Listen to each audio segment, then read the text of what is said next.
Friends, कैसे हैं आप सभी लोग। आशा करती हूँ आप सब लोग बहुत अच्छे होंगे, अपनी अपनी पढ़ाई में व्यस्त होंगे। फ्रेंड्स, आज हम आप सभी के लिए एक नया टॉपिक लेकर आए हूँ और इम्पॉर्टेंट भी है, जिसका नाम है Rowlatt act and Jallianwala Bagh हत्याकांड। फ्रेंड्स, यहाँ से हर एग्ज़ाम में लगभग 1-2 क्वेश्चन तो बन ही जाता है। तो देखेंगे सबसे पहले रॉलेट एक्ट 1919। क्रांतिकारी गतिविधियों को कुचलने हेतु ब्रिटिश सरकार ने 1917 में न्यायाधीश सिडनी रॉलेट की अध्यक्षता में एक कमेटी का गठन किया। 6 मार्च से 17 मार्च 1919 को इसकी समीक्षा हेतु दिल्ली में इंपीरियल लेजिस्लेटिव असेंबली में बहस चली। भारतीय लोगों के विरोध के बावजूद भी इसे पारित कर दिया गया। इसमें क्या है देखेंगे। इस एक्ट के तहत संदेह के आधार पर किसी भी भारतीय को गिरफ्तार करके 2 साल तक जेल की सज़ा दी जाती थी। इसमें इम्पॉर्टेंट की बात यहाँ पर ये होती है कि मोतीलाल नेहरू जी ने बिना वकील, बिना अपील व बिना दलील का कानून कहा और भारतीय जनता ने इसे काला कानून कहा।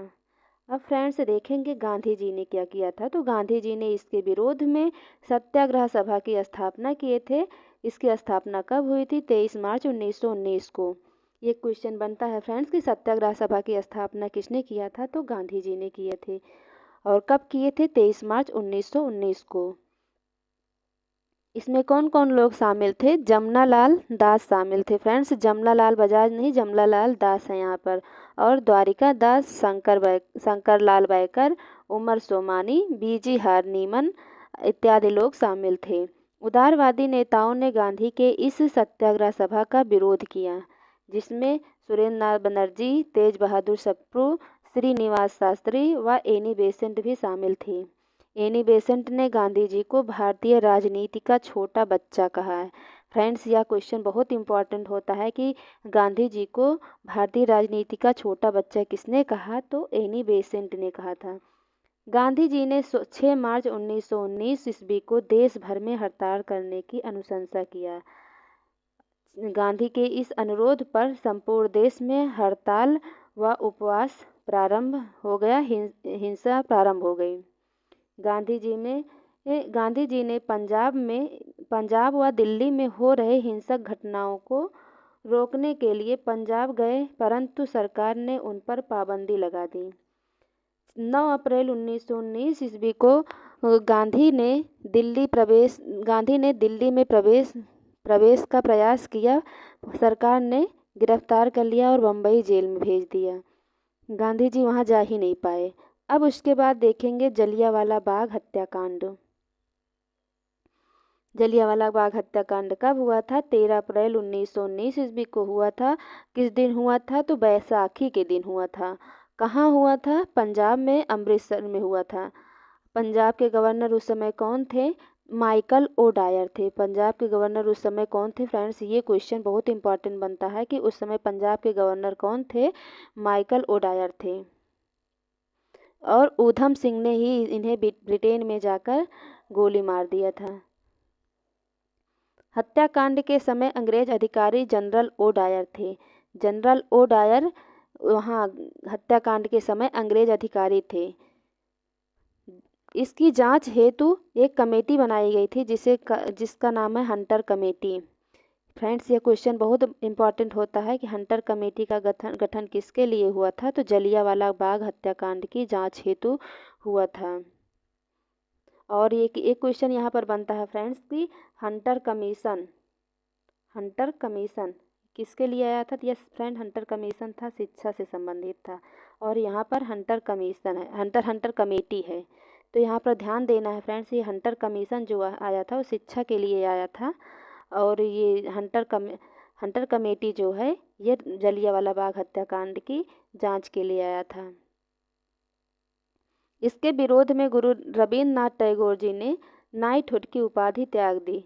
1913 में गीतांजलि के लिए इन्हें जो नोबेल पुरस्कार मिला था और नाइटहुड, इसकी भी उपाधि त्याग दिए। वायसराय चेम्सफोर्ड की कार्यकारिणी के सदस्य शंकर नायर ने भी इस्तीफा दे दिया अपने पद से।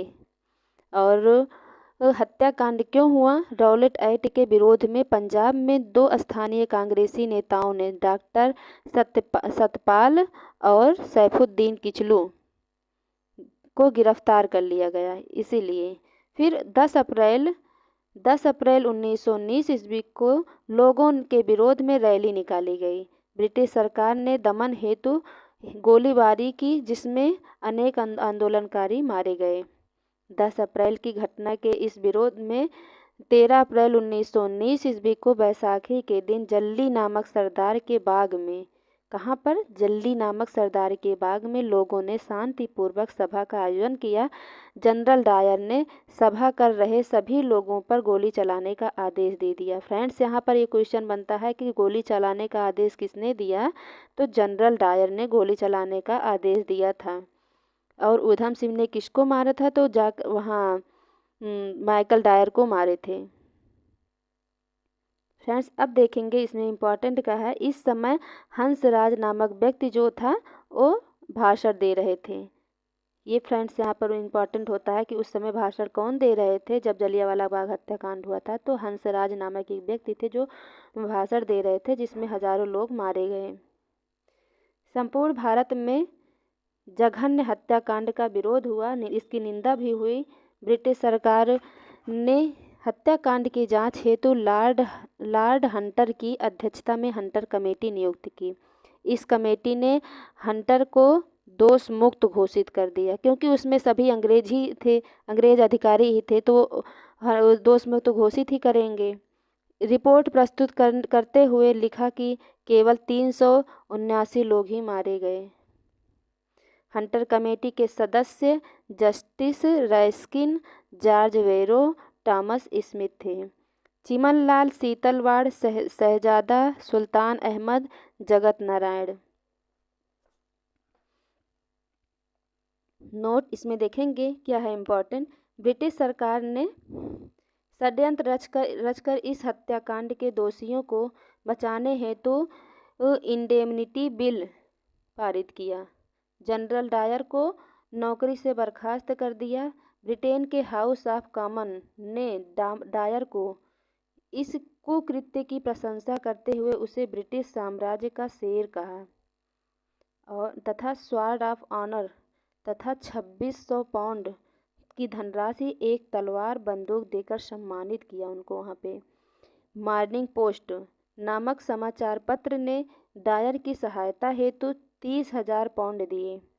कांग्रेस ने इस सत्याग्रह की जांच हेतु तहकीकात कमेटी का गठन किया, जिसमें शामिल थे मदन मोहन मालवीय अध्यक्ष थे, पंडित मोतीलाल नेहरू भी शामिल थे, गांधी जी शामिल थे, CR दास यानी चित्तरंजन दास और बदरुद्दीन तैयब जी, जयशंकर प्रसाद इसमें शामिल थे और अन्य सदस्य भी थे कुछ।